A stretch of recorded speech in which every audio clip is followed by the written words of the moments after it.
రేపు ఢిల్లీలో జరగనున్న మహాధర్నాలో పాల్గొనే ఛాన్స్ ఉంది. ఈ ధర్నాలో సీఎం రేవంత్ రెడ్డి, ఏఐసీసీ నేతలు, కాంగ్రెస్ అగ్రనేతలు రాహుల్ గాంధీ పాల్గొనే అవకాశం ఉంది. ఇక ఈ అంశంపై మరిన్ని అప్డేట్స్ని ఇన్పుట్ ఎడిటర్ నవీన్ అందిస్తారు.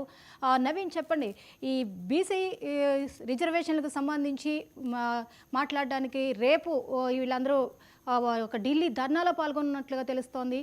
సో ఎలా ఉండబోతోంది ఈ ధర్నా? దీనికి సంబంధించి కాంగ్రెస్ ప్రణాళిక ఎలా ఉంది? ఢిల్లీ కూడా పట్టినటువంటి పరిస్థితి నెలకొంది. ముఖ్యంగా బీసీలకి 42% రిజర్వేషన్ సంబంధించిన అంశాలపై ఇటు కేంద్రంపై ఒత్తిడి తీసుకొచ్చేందుకు కూడా ఇటు కాంగ్రెస్ ప్రభుత్వం కూడా ఈ యొక్క ప్రయత్నాలు కూడా చేయడం జరిగింది. ఇటు తెలంగాణ కాకుండా ఏపీ నుంచి ఇంకా ఇతర రాష్ట్రాల నుంచి బీసీ సంఘాలకు సంబంధించినటువంటి నేతలందరూ కూడా పెద్ద ఎత్తున ఢిల్లీ కూడా చేరుకున్నటువంటి పరిస్థితి నెలకొంది. నిన్న హైదరాబాద్ నుంచి దాదాపు 1000 మంది వరకు బీసీ సంఘాలకు సంబంధించినటువంటి నేతలతో పాటు కార్యకర్తలందరూ కూడా హైదరాబాద్ నుంచి ఢిల్లీ కూడా బయలుదేరడం జరిగింది. రేపు జరగబోయేటువంటి ఈ యొక్క కార్యక్రమాన్ని కూడా విజయవంతం చేయాలని చెప్పేసి కూడా ఇప్పటికే బీసీ సంఘాలు కూడా పిలుపునివ్వడం జరిగింది. అయితే రేపు జరగబోయేటువంటి బీసీ గర్జనకు మాత్రం ఇటు తెలంగాణ ముఖ్యమంత్రి రేవంత్ రెడ్డితో పాటు ఇటు కొండా సురేఖ, పొన్నం ప్రభాకర్తో పాటు ఇతర కొంతమంది బీసీకి సంబంధించినటువంటి సీనియర్ నేతలు, ఇటు టీపీసీసీ చీఫ్ మహేష్ గౌడ్ కూడా ఈ యొక్క కార్యక్రమాలు కూడా పాల్గొనేటువంటి అవకాశం కనిపిస్తున్నాయి. ఈ ఏప్రిల్ నెల మొత్తం కూడా ఢిల్లీలో కేంద్ర ప్రభుత్వంపై ఒత్తిడి తీసుకొచ్చి ఖచ్చితంగా ఇటు బీసీ రిజర్వేషన్ బిల్ని ఖచ్చితంగా ఆమోదించేటువంటి విధంగా కూడా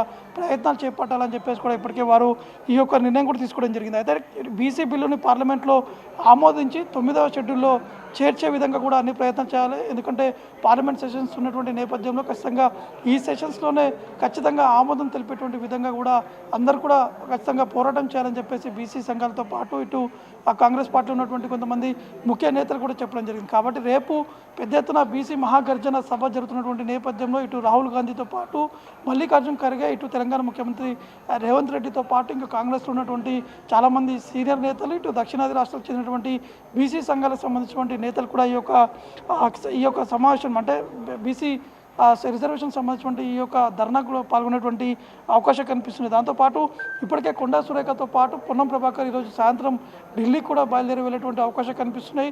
ఢిల్లీ జంతర్ మంతర్ దగ్గర జరుగుతున్నటువంటి ఈ ధర్నాలో మాత్రం అనేక మందిని కూడా పాల్గొనేందుకు ఇప్పటికే వారికి ఆ బీసీ సంఘాలకు సంబంధించినటువంటి నేతలు కూడా వారు ఆహ్వాన పత్రిక కూడా పంపించినటువంటి పరిస్థితి నెలకొంది. కాబట్టి ఎట్టి పరిస్థితుల్లో కేంద్రంపై ఒత్తిడి తెచ్చి ఏది ఏమైనా కూడా బీసీ రిజర్వేషన్ సంబంధించినటువంటి అంశాలపై ఖచ్చితంగా ఇదొక ఆమోదం తెలపాలని చెప్పేసి కూడా వారు కూడా చెప్పడం జరుగుతుంది. ఎందుకంటే ఇటీవల తెలంగాణలో జరిగినటువంటి అసెంబ్లీతో పాటు మండలి సమావేశంలో మాత్రం ఇటు బీసీ రిజర్వేషన్ సంబంధించిన బిల్లును కూడా పాస్ కూడా కావడం జరిగింది. కాబట్టి కేంద్ర ప్రభుత్వం కూడా దీనిపై ఖచ్చితంగా దృష్టి పెట్టి దీన్ని పాస్ చేయాలని చెప్పేసి కూడా ఇటు బీసీ సంఘాల నేతలు కూడా పోరాటం కూడా చేయడం జరుగుతుంది.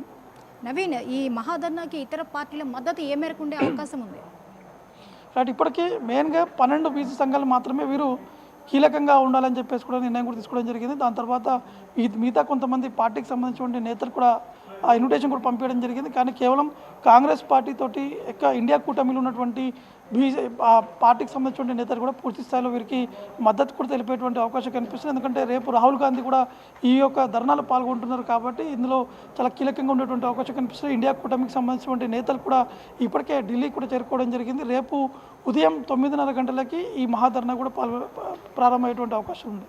Right, thank you Naveen.